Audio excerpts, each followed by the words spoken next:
the soft skills that people are taught, probably the greatest one that's an asset to most people is going to be public speaking. And unlike a hard skill, which is learned and practiced and doesn't really require any interaction for the most part, but public speaking, however, is how you convey most of your thoughts and ideas. So understanding how soft skills work and how public speaking works is very important. How to convey a message to an individual or a group of individuals and get your point across in a succinct and powerful way without losing the audience's attention. What we want to do now is review a few very important things that are required for public speaking. The most basic of public speaking requirements: let your personality shine through as you speak. If you pretend or try to be someone else in a speech, it's going to come off as phony, people aren't going to relate to you, and they're going to be looking through you, not understanding what you're talking about. You also want to know your audience and limit jargon and technical terms that do not belong to the topic. If you're in a room full of people who are from a specific walk of life, then maybe some jargon is necessary. Maybe some esoteric terms might be necessary. But you want to make sure that you're not losing people. That's very important. You know, if I'm a chef and I'm speaking to chefs, I can use words like roux and bechamel, and I can use a lot of French words that are specific to my trade. But if I'm teaching some recreational cooking classes, what I want to do is I want to maybe say a white sauce and then define what that is. Or I want to say a julienne cut looks like a French fry. And I can do that and I can bridge the gap. But the thing is, when you do this, you need to understand your audience and you need to know who's out there when you're speaking. If you're not sure, then you want to be real careful on the jargon. Next thing you want to do is practice what you'll say. Have notes or outlines, but don't read your speech. Now, I had a problem with this. I took public speaking in college, and I actually made a bet with my teacher because she wanted a huge outline about whatever our topic was. And I remember what I did, it was something about regional instruction and local curriculum, and I had to speak and present. It was one of those topics where it got pulled out of a hat, so I really inherited what I had to do, which was fine. But what I did do was I wrote everything down on an index card, and I handed it in. And my teacher said to me, I need an outline. Otherwise, I can't give you a grade. I said, well, I can't do an outline. Like, I can't speak from an outline. All I need is my topic and my key points, and I'll be fine. So she was adamant, and she was saying to me, no, this isn't how this is going to work. You have to do an outline. I said, look, I'll tell you what. If I do well and you're happy with everything, you give me an A. If you're not, you give me an F. Now, in most circles, that would be insane, right? I just bet my whole grade on my ability to speak. Personally, I'm better at extemporaneous speech. As long as I know what the topic is and I've studied it ahead of time, a couple of little key words is just enough for me to speak about it. Now, some people aren't comfortable doing that, and if you haven't been in front of audiences or you haven't spoken in public, then yeah, you want to have a lot of stuff written down and have it all there succinctly, timed, and that's enough for most people. I, however, don't operate like that in most situations. So I made this bet with my teacher, and in the end, thankfully, she was not only very happy with what I did, she actually took my topic and asked me if she could use it because she was presenting in Chicago in a week and she really liked what I did. So I looked at her and went, and she goes, yeah, you got your A. So sometimes having notes, outlines, that's great if you need it. If you don't need it, you don't want to start rambling and babbling. Like, I was fortunate enough that if I had my little card in front of me and had 5 or 6 things, I knew. Hit number 1, number 2, number 3, number 4, close, done, it's over. All right, I didn't want to sound fake. I didn't want to sound scripted. So for me, it was important that I have that element of almost natural flowing speech. But again, I know I can do it, so for me it wasn't an issue. Always remember that the speeches are about the audience and not about the speaker. You came to speak and they came to listen to you. That is true. But if you drone on endlessly in your own little world without looking out at the audience and gauging their responses to you, you're going to lose everybody. There's always going to be somebody who's going to hang on every word you say because they're there for a reason. But most people, if you don't engage them, if you don't make it about them, they have no buy-in.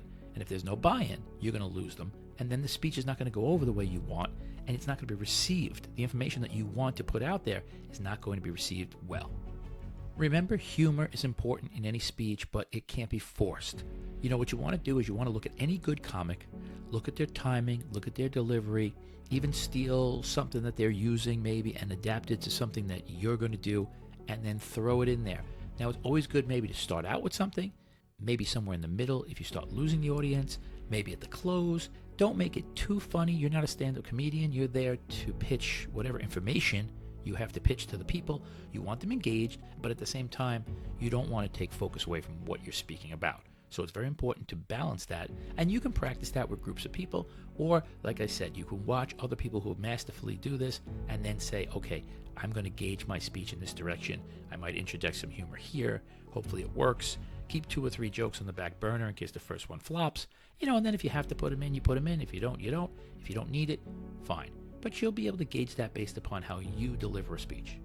Being aware of body movement is also very important. I would recommend, if you never gave a speech before or you're not comfortable giving speeches, that you want to videotape your practice speeches multiple times, because body movements that are not deliberate become distracting to the audience. The last thing you want is them looking at your hands, your face, your body, and not listening to your words. Now, there are times to interject certain movements, and they're going to be displayed out for the people to see, and they should coincide with what you're speaking about. For whatever reason, you might want to use your hands, you might want to clap, you might want to do something, move a leg, whatever it is you're going to do. If you're at a podium, you might want to walk outside the podium. If you're using a microphone, you might want to put it back down. You want to make those very succinct movements, and you want to make them very deliberate. But if they're random and they have no bearing on what you're doing, it's just going to be distracting. Remembering how feedback works is also very important. Feedback comes directly from the audience. Now, we'll hand out sheets sometimes, or we'll ask for reviews, or we'll ask somebody to log into a computer and put a review, but you will see feedback immediately when you speak to people, when you make a point, when they laugh at something, when they ask a question, however interactive you want to be. But when you look at the people out in the audience, you will get your feedback immediately. Say something they don't like, you'll know it. Say something they like, you'll know it. So watch your audience, move your eyes around the room, make sure you're talking to everyone, and be careful what you say and how you say it. Be cognizant of your handedness. I know this sounds ridiculous. I happen to be left-handed, and in the beginning of any speeches that I used to do, I noticed on video that I would walk towards the left side of the room, and what that does is it cuts off the middle and the right-hand side of the room, so they are no longer plugged into what I'm doing. So what I like to do, if I'm moving, watch reactions and eye contact to make sure the audience is still actively engaged. If you see somebody that looks like they're nodding off, ready to move their eyes away from you, re-engage them. If they are interested in what you have to say, you'll bring them back. If they're not, and there are going to be people out there who aren't going to listen to what you're saying, for whatever reason they're there, I don't know if it's a school speech, if it's some kind of thing that's mandatory. So what would happen was we would be in these rooms with people, and they'd bring in public speakers, or they would have some of our own people speak, or I would speak sometimes, and I would notice that some of these teachers or some of the staff, they just don't want to be there. And it's evidently clear if you're watching your audience. Now, as the speaker, it's important to try to engage as many people as you can to bring them into the fold, but there's always going to be one or two that they're just going to be resistant. So if that's the case, just work with what you have and try your best. Keep everyone actively engaged through eye contact, through interaction if possible, and make sure that they're there with you. It's very important to stay on track, but don't be afraid to pivot if you think you're losing the audience. So if you have an agenda, and you're on that agenda, and you're plowing through it, and you're like, I'm doing great in your mind. But when you look outside at the room, they're not really there. You might have to switch gears. You might have to throw a joke in. You might have to tell a story. You might have to ask a question. You might have to do anything you can to bring everybody back, and then reposition your speech, and then move yourself in the direction that you want to continue in. If for whatever reason that item that you might be speaking about has lost everyone, and you could tell they're glazing over, drop it, move on to the next thing. Another thing that's really important is the use of tone, inflection, and volume. These greatly impact an audience. If you have something very important to say, you say it with authority. If you have something funny to say, you make sure it's humorous. They make sure they understand that. The way you gauge how you speak, your emphasis of certain words, your speech patterns are important, and how you speak. If you want to stay monotone, you're going to lose the whole room. What you want to do is you want to have inflection. You want to make sure that there's details. If it's a story, you want these people to visualize in their minds everything that you're speaking about and bring it to life. They can't bring it to life outside. They have to internalize it for a moment. So they're going to think about what you're saying, and they're going to start to form a picture, or however their process is. Some people are visual learners, some people are auditory learners, but whatever it is that's going on, they have to interpret it through what they're seeing and what they're hearing, and they have to make sense of it in their mind. So it is very important that you're keeping them active. You're keeping their brain moving. If things are getting louder, they have to know, wow, something's getting louder. Why is it getting louder? And they focus in on that. If you're telling a joke and it's specific to what you're talking about, they have to bridge that gap in their brain. They have to put those things together. You're asking a lot of an audience when you get up and give a speech. People who get up, speak, and sit down don't know anything about public speaking.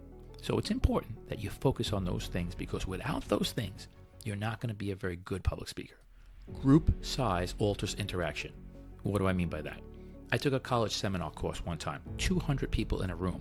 Professor didn't even know my name. He had a bunch of index cards in front of him. He pulled out the index card, he read the question, and then he called a name. That was your only interaction with that individual for the whole semester. That is not very personal. In those types of classes or in that type of arena, you're writing everything down, you're listening, you're there to just grab the information. You're not going to have a chance to be asking questions back and forth across the auditorium. It's not going to happen. In a smaller setting, you are. It's more intimate.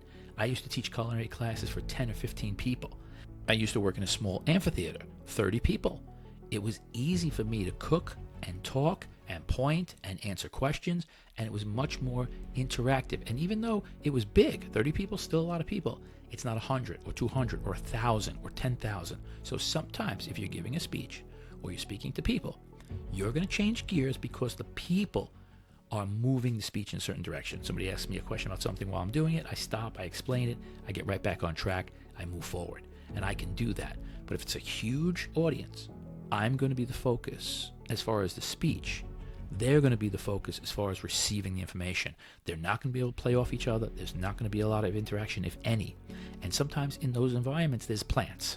They put 10 people in the front row, they ask a couple of contrived questions, and then they move forward just so that there's a little bit of interaction. But for the most part, you're going to have to rely on that speech to carry you through, because you're not going to have audience participation. And one of the last things is, as much as you want to put on a show for people, you don't want to put on a show for people. And what I mean by that is you never attack from the podium.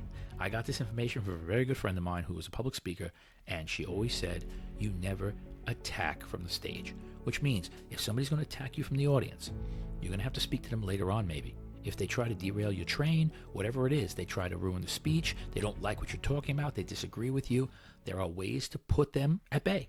It can't be violent, it can't be angry, it can't detract, because then the show takes precedence over the work. What I mean by that is everyone now is looking to see what's going to happen, what kind of fight, what kind of argument, who's going to win. Somebody says something you don't like, excuse me, we could bring that up later if you'd like, but right now I'd like to go on. There's ways to diffuse and move around that. But if you're not going to do it correctly, it's going to look like you're adversarial. And then it doesn't matter what you're talking about, because you're going to lose everybody. Right, okay. This is the kiss of death. Now, it may not be right, okay, but the use of fill-in words creates distractions. Once people become aware of fill-in words, they anticipate them. So they are no longer listening to what you're saying. They're waiting for the next the next right, or the next okay. And that's a problem. Right, okay. So when I went over to the right, okay. Okay, so what we're going to do next, okay. That is going to destroy anything you're trying to do. When I was in education early on, they used to videotape our lessons in class. And I noticed that I did this at one point, and it drove me insane. So I don't do it anymore. What I do now is I use the pause. And that's the most important thing. They distract from presentations when you use fill-in words. So just stop for the second. It's really not even a second. It's a fraction of a second. In your mind, you just feel like you have to fill the airtime. So you, all right, okay. You're better off just doing this. Tomorrow, at the breakfast, what we're going to talk about is, versus tomorrow, what we're going to talk about, okay, is going to be, you see how distracting that becomes? So adding fill-in words where they're not necessary is dangerous. And think about it. The flow is good even if you stop. So if I say, tomorrow at breakfast, we're going to talk about the last board meeting. Is everyone in agreement with that? Versus tomorrow, okay, what we're going to do is talk about the last board meeting. All right? You see how detrimental that is to the speech? And sometimes you're using more fill-in words than you're using regular speech words, which becomes distracting. And the last and most important things to remember, you want to have a very good opening. Start with a question and some humor. Make sure the topic is relatable and it establishes some credibility. Psychologists state that a starting story is also a good attention grabber. So if you look at most people who are public speakers and you watch just the first 30 seconds, a minute, as they come out on stage, they thank everybody or they say hello, and then they're right into some kind of story. Now, if it's a serious note, whatever you're speaking about, I mean, there are topics that you don't want to go and interject jokes into, but you can start with a real heartfelt story. You can get people to relate to you and your work right away. You don't want to go right into a clinical opening because it's very, very dry. And then a good closing. And now a good closing has a few factors involved. One, you're echoing back your opening. This is what we were talking about. You're ending with something thought-provoking. You want people to leave and go, wow, that's exactly what I was thinking. And that's why I came here today. Question and answer sessions, if applicable. If there's a question and answer session, that it doesn't get out of control, that people are able to ask some questions, you're able to answer them, and then you can politely finish. Thank everybody who contributed, thank the people who hosted you, thank the people who came, make sure everybody feels like they were loved and welcomed, and this is a good, happy thing.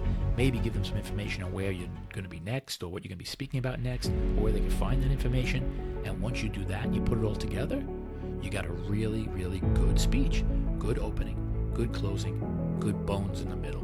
Once you have everything together and everybody can say when they leave, I learned something.